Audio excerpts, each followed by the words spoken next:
Hello, everybody. It is June 4th, and it's 2020. My name is Natalie Levin, and this is Natalie Levin Astrology.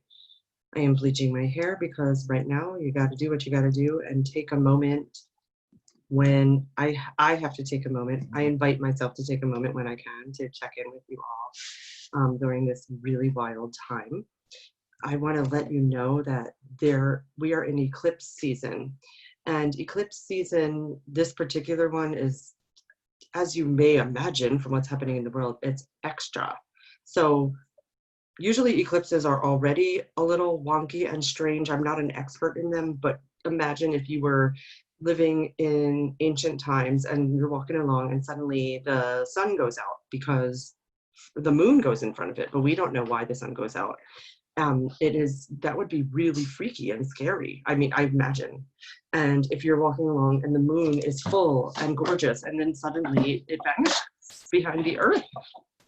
So there is already that in ancestral DNA I think, to feel a little weirded out around eclipses or curious or interested, some sort of an emotion maybe that we don't feel so very often. So that's happening. June 5th, which is tomorrow, Friday, there is our first of 3 eclipses. And the first one is, I'm going to only focus on one at a time at this point because there are a lot. It's a lot of energy.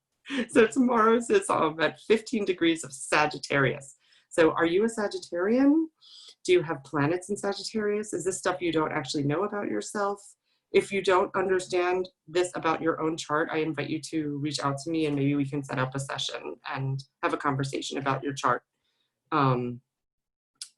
However, if you happen to be a Pisces or a Gemini or a Virgo, you also will be, I think, feeling this eclipse extra as of tomorrow. Well, you might already be feeling it this week. You might be, it can feel, so this is what comes up for me, that I got this from Anne Orderly, who is an amazing astrologer. You're walking along and you're like, oh, I've been in this room every day for 20 years. And then someone turns the lights out for 2 minutes and then turns the lights back on and you see things that you've never seen before.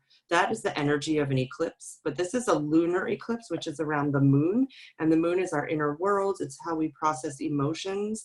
So it could be that at this point, maybe something that you've been feeling and it's been itching at you for a while, suddenly when the eclipse happens, which is tomorrow, or it could be happening a few days before, a few days after, you're suddenly like, oh, I can't take it anymore. And something changes, you make a change.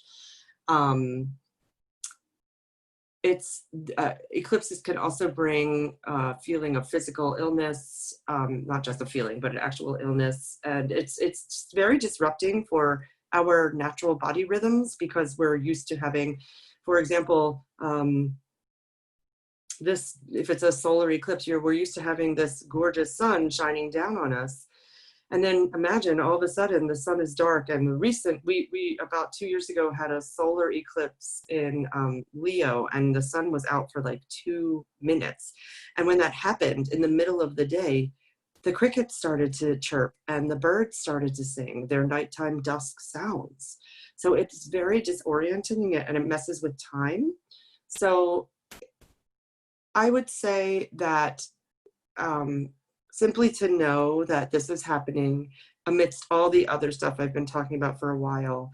And things that I would invite again are caring for yourself. I know that the full moon coming can also disrupt sleep. I've been having trouble sleeping over here. And I also would like you to know that about 5 days ago, we were hit with an enormous solar flare that it was the biggest one in a year that has hit the earth. And it does correspond in the outer world with when the rioting, the protesting began.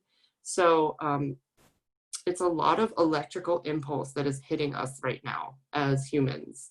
And I invite you to care for yourself. And before reacting, could you wait 1 or 2 or even 5 minutes and see what more comes up? It's possible that you might want to express yourself differently than you would have had you reacted in the moment. Please know that reactivity is very high right now. And can you sit and breathe And maybe you could even wait 24 hours before responding and see what comes up. It allows you more options and more of a palette from which to choose when, I believe, when you take some time before reacting to a situation. I'm wondering how what I said lands with you. I'm thinking of you. I'm sending you prayers. I'm so thrilled you exist with me here at this time. I love you. And again, if you're interested in working with me, please reach out to me. And again, this is Natalie Levin, Astrology. Okay, take good care. Bye-bye.